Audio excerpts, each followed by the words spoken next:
শিক্ষা প্রতিষ্ঠানের সামনে যানবাহন পার্কিং করা যেন নিয়মিত একটি ব্যাপার হয়ে দাঁড়িয়েছে। যেখানে নো পার্কিং লেখা সেখানে করা হচ্ছে গাড়ি পার্কিং। এমন চিত্র মোহাম্মদপুরের শিক্ষা প্রতিষ্ঠানের সামনের। বিশেষ করে ইফতারের আগে ভোগান্তিতে পড়তে হচ্ছে যাত্রীদের। এই ঈদে জামা জুতো অ্যাকসেসরিজের ডিসকাউন্ট।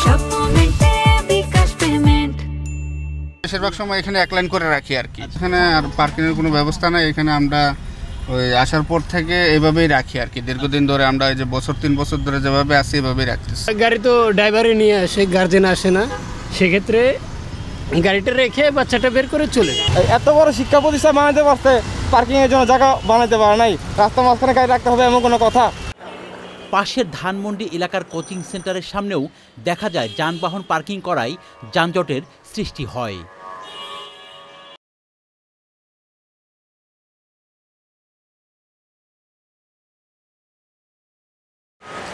এর পাশাপাশি ফুটপাতের ওপর অস্থায়ী দোকান যানজট সৃষ্টির জন্য দায়ী বলে মনে করছেন নগরবাসী।